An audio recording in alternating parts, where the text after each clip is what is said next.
Os primeiros pergaminhos foram descobertos em uma caverna remota nas margens ocidentais do Mar Morto em 1947. A história começa com um pastor beduíno que estava cuidando de seu rebanho em cima das colinas. Um dos animais entrou em uma caverna e ele tentou assustá-lo. Jogou uma pedra e ouviu quebrar alguma coisa. Ele correu para ver o que tinha quebrado e encontrou um jarro. Encontrou alguns pergaminhos. Muhammad Ed-Dib encontrou 3 antigos pedaços de pergaminho com escrita hebraica.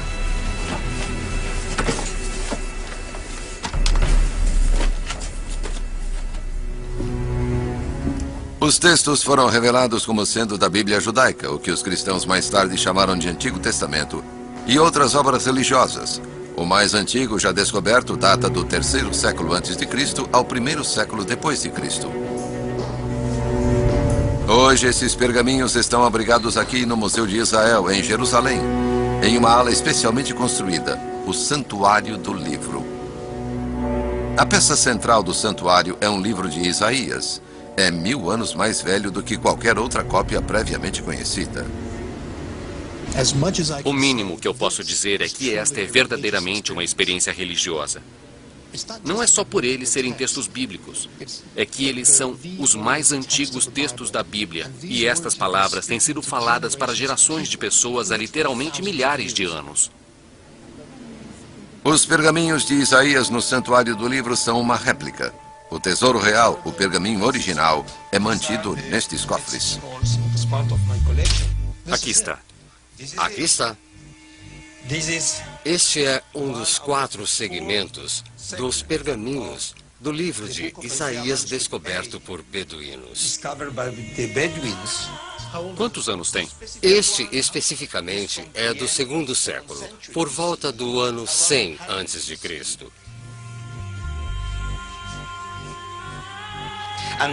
E este manuscrito é o mais antigo manuscrito dos 22 exemplares do livro de Isaías, descobertos no deserto da Judéia. Este é o mais antigo manuscrito bíblico do livro de Isaías do mundo. Está quase perfeito, é lindo. Inacreditável. Os pergaminhos do Mar Morto contêm muitos textos bíblicos, como o livro do profeta Isaías, mas há também textos, salmos e profecias que não chegaram a fazer parte da Bíblia que conhecemos. A descoberta transformou o nosso conhecimento do judaísmo na época de Jesus. A grande maioria dos pergaminhos do Mar Morto são documentos religiosos. Então, esses pergaminhos nos ensinam sobre a experiência espiritual dos seres humanos como nós que viviam na terra de Israel há 2000 anos. Como eles se viam, como eles viam Deus e ao povo de Israel. Então, de certa forma, os pergaminhos do Mar Morto são uma janela através da qual podemos ter uma ideia sobre a experiência espiritual de judeus há 2000 anos. Portanto, este é um verdadeiro milagre arqueológico. Começa agora o seu programa Evidências.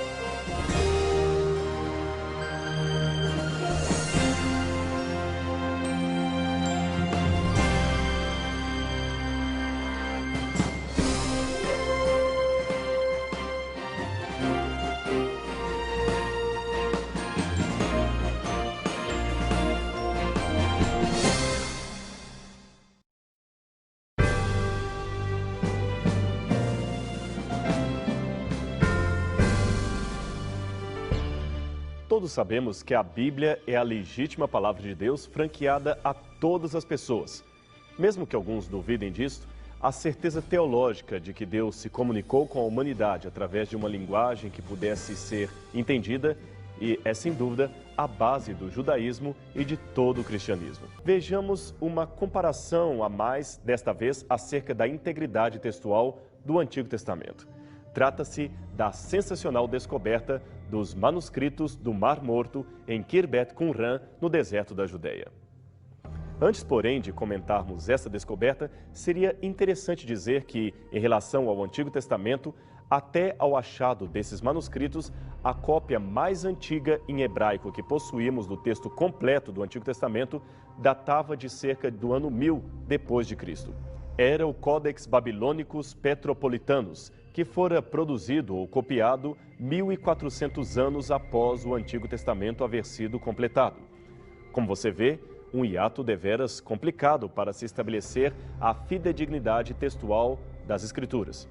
Havia, é claro, um outro texto, o Papiro Nash, que contém uma porção hebraica de Deuteronômio 6, 4 e 5 e que foi encontrado em 1902. Esse fragmento foi datado em torno do primeiro século antes de Cristo, mas o seu conteúdo, como você pôde notar, era deveras pequeno para grandes conclusões. Assim, com cópias de manuscritos tão tardias em mãos, os especialistas em teologia bíblica se viam às voltas com o problema de provar que não houve graves alterações anteriores ao texto que possuímos. Imagine que algum capítulo houvesse sido deliberadamente acrescentado ou suprimido.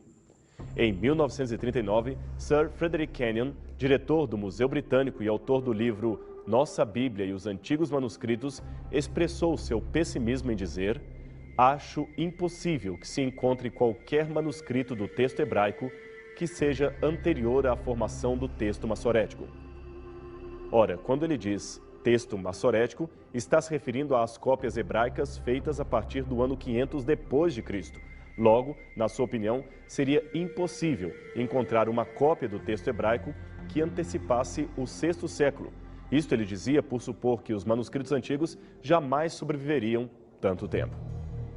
A impossibilidade de Kenyon tornou-se miraculosamente possível num achado bastante providencial, que foi a descoberta dos manuscritos do Mar Morto, e Kenyon viveu o bastante para testemunhá-lo.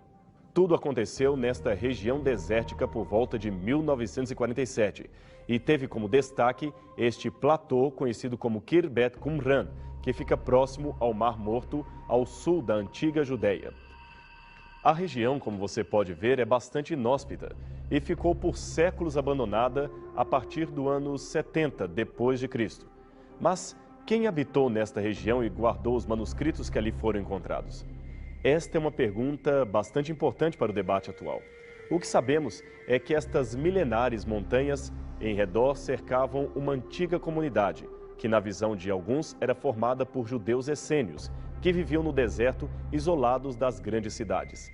Porém, na opinião de outros, os restos das escrituras aqui encontradas e das construções revelam a presença de um grupo de escribas judeus a serviço do templo ou ainda o esconderijo natural de uma biblioteca judaica retirada de Jerusalém antes do ataque dos romanos no ano 70. Seja como for, aquele local foi o palco de uma extraordinária descoberta a favor da Bíblia Sagrada. Naquele ano de 1947, segundo uma das muitas versões, um evento envolveu um garoto beduíno chamado Muhammad Ahmed El-Hamed, que aqui aparece numa rara foto junto ao seu irmão quando possuía 20 e poucos anos. Muhammad, que na época do achado ainda era um pré-adolescente, saiu um dia à procura de algumas cabras perdidas e se deparou com uma fenda natural numa das rochas. Curioso, ele jogou uma pedrinha dentro da fenda, talvez para verificar se animais estivessem lá dentro ou se as próprias cabras estivessem ali escondidas.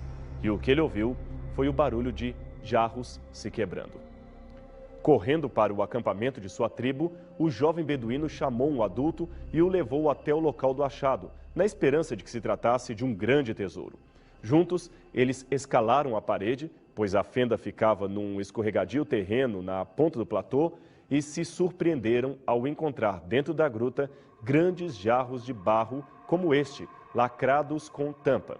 Isto aumentou ainda mais a ideia e a possibilidade de conterem pedras preciosas ou algum tipo de tesouro qualquer. Para sua frustração, porém, o que encontraram nos potes eram imensos rolos de manuscritos envoltos em tecido. Alguns dizem que eles venderam os vasos, 7 ao todos, para um comerciante em Belém que chegou a enfeitar a sua loja com os antigos pergaminhos. Outros já afirmam que foi para um sapateiro cristão sírio, que os comprou com o fim de usar o couro para remendo de sapatos.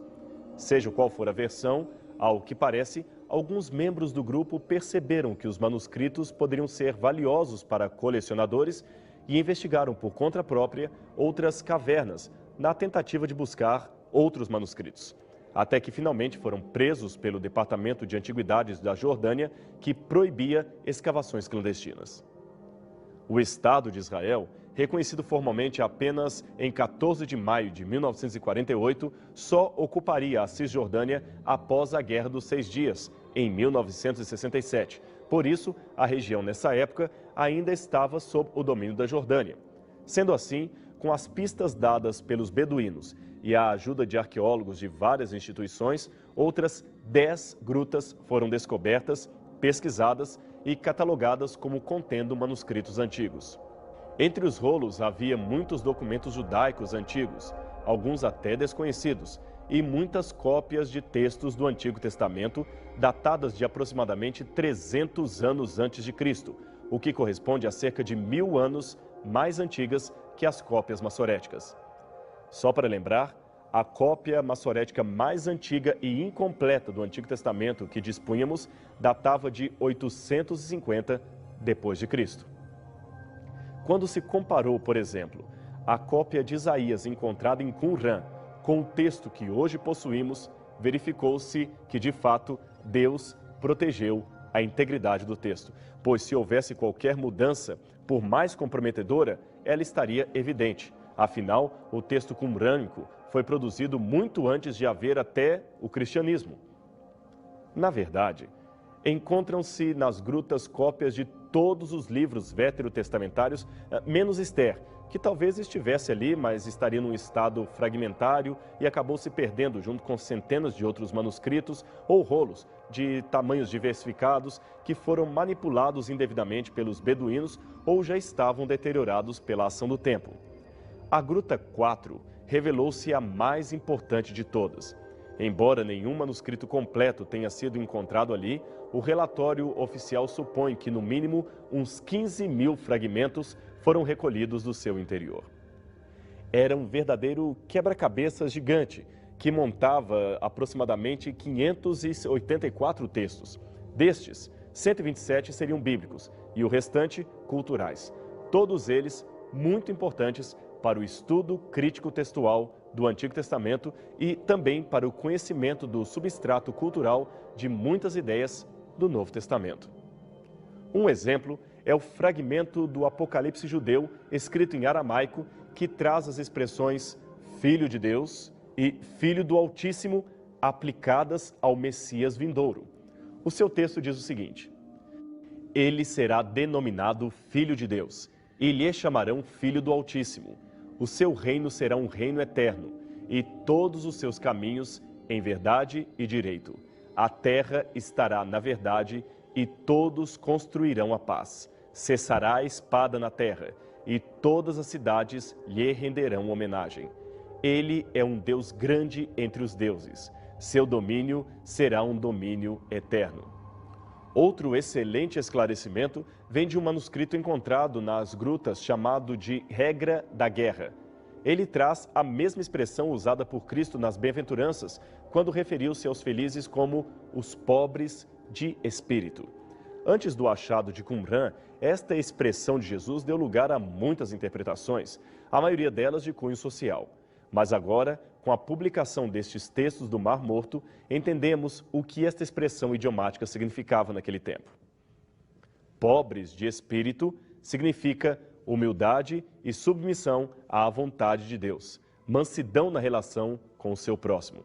É o sujeito humilde ou humildemente submisso que tem paciência e misericórdia, aquele que não se revolta com nada, exceto com a injustiça praticada contra o seu semelhante. Este é o bem-aventurado humilde, aquele humilde de espírito a quem Jesus se referia nas suas bem-aventuranças, aquele que ganharia o reino do céu. Mas voltemos a uma das perguntas já formuladas. Quem guardou os textos nas cavernas de Qumran? Bem, a atitude de esconder objetos sagrados devido à ameaça iminente não era estranha nos tempos bíblicos. 2 Crônicas 34, versos 14 a 30, descreve o momento em que, em meio à reforma do templo, Ilquias encontrou os originais de Moisés, que os sacerdotes piedosos haviam escondido durante o idolátrico reinado de Manassés. A Arca dos 10 Mandamentos também, pelo que se sabe, foi escondida pouco antes do ataque de Nabucodonosor a Jerusalém e ali permanece oculta em algum lugar escondido até os nossos dias. Os manuscritos do Mar Morto também podem ter se originado deste procedimento. O Dr. Norman Golb, um conceituado professor da Universidade de Chicago, especializado em estudos judaicos e manuscritos do Mar Morto. Ele acredita que os manuscritos foram trazidos às pressas de Jerusalém, possivelmente da biblioteca do templo, para serem guardados nas grutas como medida de precaução devido ao avanço dos exércitos romanos sobre Jerusalém. Outra teoria mais popular sugere que alguns manuscritos foram até copiados no local. Pelo menos é o que sugere a localização de restos de uma comunidade judaica que havia no platô. Eles possuíam ali uma escola possivelmente sectária, que abrigava quartos, refeitórios, local de culto e até um scriptorium, isto é, um ambiente especial para o trabalho dos copistas. O achado de alguns tinteiros e canetas corrobora com esta opinião. Mas quem seriam os habitantes desta comunidade? Bem, Flávio Joséfo, um historiador judeu do primeiro século, fala de 3 segmentos judaicos de sua época: os fariseus, saduceus, conhecidos do estudioso da Bíblia, e um terceiro, os essênios, que são descritos como os mais extraordinariamente interessados em antigos manuscritos, em antigos escritos. Além disto, o historiador Plínio, em sua História Natural, menciona a região do Mar Morto entre o En-Ged e Massada como o lar dos essênios, que morariam no deserto. Ora, os restos de Khirbet Qumran estão perfeitamente enquadrados nesta localização. Ademais, vários especialistas fizeram uma detida comparação entre as crenças essênias, recuperadas das antigas descrições como as de Joséfo, e os textos de Qumran. Não só a semelhança é surpreendente, como admira-se que não haja ali nada que destoe do pensamento do grupo. O mesmo não pode ser dito nem dos fariseus, nem dos saduceus, que possuem muitas divergências doutrinárias com os manuscritos ali encontrados. Contudo, existem também objeções a esta teoria, supondo que a comunidade fosse outro grupo separatista ainda desconhecido, que teria rompido com o sistema do templo e, por isto, criou uma comunidade isolada no deserto. Uma ideia mais recente sugere que Qumran era originariamente uma escola de sacerdotes que se formou em Jerusalém, mas foi obrigada a migrar para o deserto por causa das perseguições de Antíoco Epifânio. Seja qual for a teoria assumida, o fato é que os manuscritos mostraram para o mundo inteiro a integridade textual de mais de 90% da Bíblia hebraica. E por isto só, já temos motivo bastante para comemorar. Como sempre aconteceu em toda a história da arqueologia bíblica, novamente aqui, os tabloides sensacionalistas não perderam tempo e começaram a divulgar ideias de um suposto complô, chefiado sobretudo por organizações cristãs, para impedir que o conteúdo dos manuscritos viesse à tona. Eles continham, segundo a reportagem de vários jornalistas, uma gama de informações que comprometeria a história do judaísmo e, especialmente, do cristianismo. De fato, houve uma demora na publicação dos textos, que deu combustível para a fogueira das especulações. O problema era que o trabalho de montagem de milhares de fragmentos, às vezes medindo pouco mais de 1 centímetro, não era algo tão simples assim. Na mente leiga dos sensacionalistas, os manuscritos teriam sido encontrados como se fossem livros empoeirados numa estante de pouco mais de 50 anos. Bastava lê-los e dizer o seu significado. O meticuloso trabalho das equipes não era nem de longe parecido com este. Os milhares de fragmentos, como você pode ver nesta foto, eram muitas vezes minúsculos. Eles tinham de ser desenrolados, separados com pinças, pois às vezes estavam grudados uns nos outros, e então vinha o delicado e complexo trabalho de limpeza, que exigia bastante perícia e soluções muitíssimo caras. Finalmente, depois de todo esse árduo empreendimento, era hora de classificá-los por grupo e começar o lento trabalho de montagem do quebra-cabeça que daria forma ao texto original. Visto que faltavam muitas partes, algumas vezes era praticamente impossível reconstruir o parágrafo ou até mesmo o texto inteiro, embora estivessem agrupados pela cor do pergaminho ou pelo formato da letra. Toda esta identificação exigiu dinheiro, tempo, paciência e alto grau de habilidade. Por isso houve a demora na publicação dos textos. Posteriormente, outras razões de ordem técnica e política, devido às guerras do Oriente Médio, resultaram num atraso ainda maior para as publicações que deveriam ser lançadas ao público entre 1960 e 1970.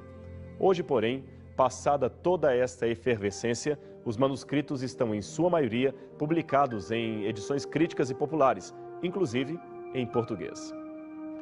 Ao contrário do que estava previsto pelos críticos sensacionalistas, nada houve nos manuscritos do Mar Morto que pudesse enfraquecer numa vírgula sequer a mensagem e o entendimento que temos acerca de Jesus Cristo e das origens do cristianismo. Pelo contrário, ampliou-se a compreensão do contexto histórico do Novo Testamento e confirmou-se a confiabilidade textual do Antigo Testamento.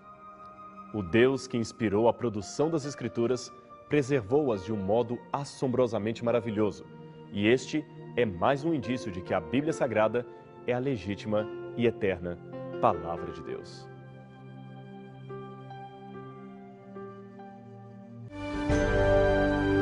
Este programa tem o apoio cultural do NASPO, Centro Universitário Adventista de São Paulo, em parceria com a TV Novo Tempo.